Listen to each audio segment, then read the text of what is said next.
जीवित पुत्रिका व्रत की एक अद्भुत कथा।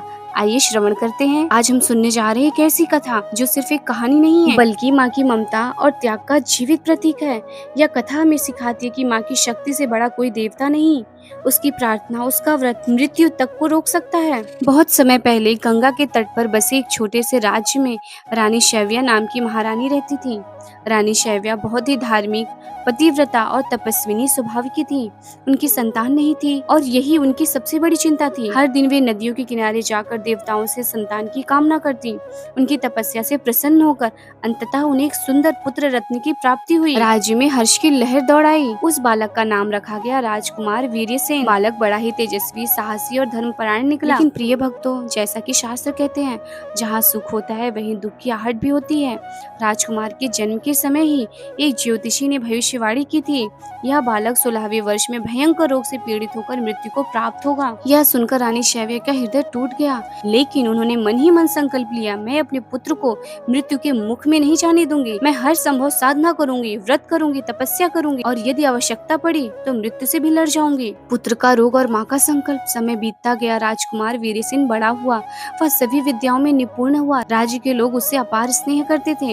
लेकिन जैसे जैसे उसका 16वां वर्ष पास आने लगा, रानी की चिंता बढ़ती चली गई। और फिर वही हुआ जिसका डर था। 16वें वर्ष की अष्टमी तिथि को अचानक राजकुमार भयंकर रोग से ग्रसित हो गया। राजवैद्य और चिकित्सक सब हार गए। राजमहल में मातम सा छा गया। पर रानी शैव्या हार मानने वालों में से नहीं थी। उन्होंने उसी दिन संकल्प लिया, मैं निर्जल उपवास रखूंगी, जीवित पुत्री का व्रत करूंगी, अपने पुत्र की रक्षा के लिए, चाहे मुझे प्राण क्यों न देने पड़े। मृत्यु के संवाद। प्रिय भक्तों, रात्रि का समय था। पूरा राजमहल शोक में डूबा हुआ। राजकुमार की सांसें धीमी हो रही थीं। तभी रानी ने दीपक जलाया, हाथ जोड़कर प्रार्थना की, हे माँ दुर्गा, हे भगवान विष्णु, आपने मुझे पुत्र दिया है, अब उसकी रक्षा भी आपकी ही जिम्मेदारी है। मैं आज जीवित पुत्री का व्रत कर रही हूँ। मेरी तपस्या से मेरे पुत्र की उम्र लंबी हो। कहा जाता है तभी वहाँ यमराज प्रकट हुए। उन्होंने कहा, रानी, तुम्हारे पुत्र की आयु पूरी हो चुकी है, अब उसका प्राण मुझे ले जाना होगा। रानी शैव्या आंसू रोकर खड़ी हो गई। उन्होंने दृढ़ स्वर में कहा, हे धर्मराज, यदि मेरे पुत्र की आयु पूरी हो गई है तो उसकी जगह मेरे जीवन ले जाओ। एक माँ संतान के बिना जीवित नहीं रह सकती। यमराज रानी के त्याग से द्रवित हो गए। उन्होंने कहा, हे देवी, तुम्हारा यह संकल्प और व्रत देकर मैं स्वयं विचलित हो गया हूँ। आज से तुम्हारा पुत्र जीवित रहेगा।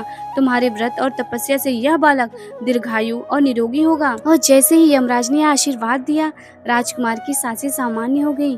उसका चेहरा चमकने लगा। पूरा राजमहल जीवित पुत्रिका माता की जय हो, ज्योतिया माई की जय हो और हर हर महादेव के उद्घोष से गूंज उठा। व्रत का प्रसार। प्रिय भक्तों, उस दिन से रानी शैव्या ने यह व्रत अपने राज्य की सभी माताओं को सिखाया। कहा, यह व्रत संतान की रक्षा का कवच है। माँ की तपस्या और संकल्प से मृत्यु भी पीछे हट जाती है। धीरे धीरे यह व्रत पूरे प्रदेश में फैल गया। लोग इसे जीवित पुत्रिका, ज्योतिया माई या जीतिया व्रत कहा जाने लगा, यानी ऐसा व्रत जो संतान को जीवित रखता है। प्रिय भक्तों, यह कथा हमें सिखाती है कि माँ का त्याग और ममता सीमित है। मृत्यु भी उस ममता के आगे नतमस्तक हो जाती है और व्रत तपस्या का बल असंभव को भी संभव कर देता है। यही कारण है कि आज भी लाखों माताएं यह व्रत रखती हैं अपने बच्चों की लंबी उम्र और सुख समृद्धि के लिए। प्रिय भक्तों, यह कथा आप सुन रहे थे आपके अपने चैनल डिवाइन इमेजिन पर। अगर यह कथा आपके हृदय को स्पर्श कर लिया हो तो इस वीडियो को और अपने चैनल को लाइक, शेयर, सब्सक्राइब करना ना भूलें। जय स्वामी नारायण दास ना दास। हरे कृष्ण। जय ज्योतिया माई।